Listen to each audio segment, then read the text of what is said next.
Bom dia, alunos do nono ano. Hoje nós vamos para a semana 11 trabalhar imperialismo norte-americano.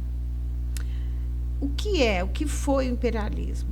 O imperialismo é a política de domínio territorial, cultural e econômico dos Estados Unidos sobre as nações latino-americanas. Isso é a definição de imperialismo para a América, tá? Para o norte-americano, porque depois a gente vai ver o imperialismo da Europa em cima da África e da Ásia. Primeiramente, os Estados Unidos, ele era só aquela pontinha que era chamada de 13 colônias. Então, começou a haver a chamada expansão territorial no século XIX. Essa expansão, houve várias conquistas para o oeste, né, em direção ao Oceano Pacífico. Aí houveram várias compras de territórios, não só por compra, mas também por guerra. Houve a compra da Louisiana, que foi comprada da França, da Flórida, que foi comprada pela Espanha, do Texas, que foi anexada através de guerras com o México para anexar aquela parte ali da fronteira do México. Vai acontecer a corrida do ouro e o Homestead Act, que acontece em 1862. Isso aí foi uma lei de povoamento. O que seria isso? Os Estados Unidos, ele emprestava a terra para quem tivesse interesse de produzir, tá? E essa terra era emprestada do início e depois ele venderia a um preço muito baixo. E foi assim que os Estados Unidos foi crescendo, né? Através dessas terras, tiveram que começar a fazer ferrovias para poder chegar às terras e para que o que produzisse fosse levado para outras regiões. Então, assim começou. A Guerra de Secessão. A Guerra de Secessão foi o seguinte, lembra que teve as 13 colônias, norte e sul? Então, a Guerra de Secessão foi uma guerra, né, por ideais econômicos diferentes entre o norte, né, lá das 13 colônias, e o sul. O sul, ele tinha uma economia baseada no latifúndio, na escravidão e na produção. E o norte, ele defendia a abolição da escravidão. Então, ele queria acabar com essa escravidão. Para quê? Para que tivesse mais pessoas que recebessem um salário e pudessem comprar o que ele produzia. Tá? Esse era o interesse do norte. O conflito, ele vai acontecer com várias ações militares, até os próprios escravos vão ser mandados para o fronte, e o engraçado é que o sul propunha para ele, se ele voltasse vivo, né, da guerra, ele seria liberto.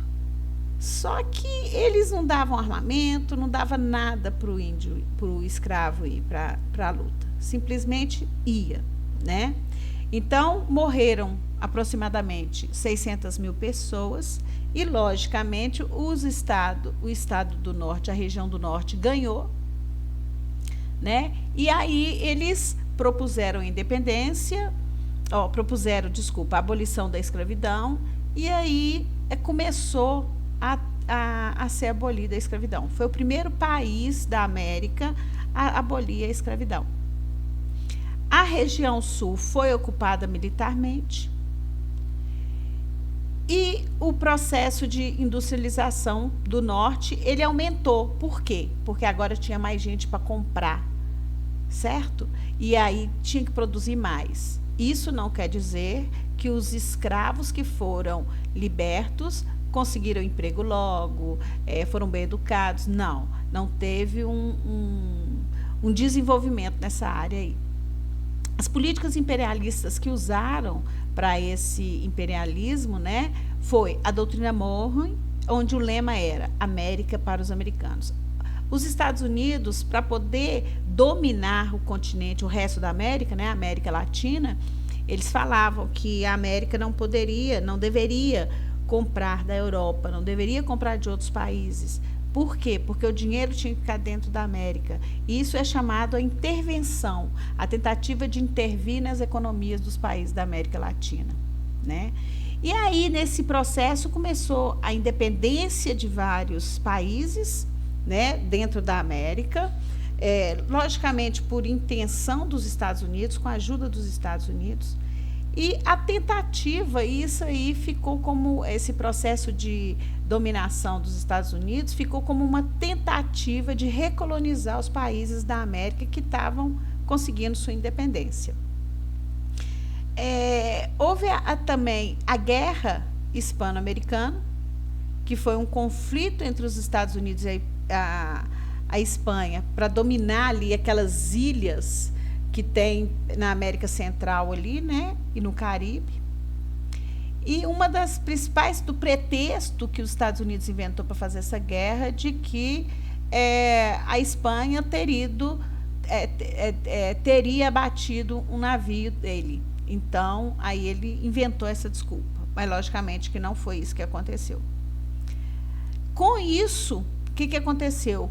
Cuba foi influenciada pelos Estados Unidos, conseguiu a sua independência da Espanha e colocou uma cláusula na sua Constituição, aonde os Estados Unidos tinha alguns privilégios, que é justamente o que nós colocamos aqui embaixo, aqui, ó, que é a chamada Emenda Platt, de 1901.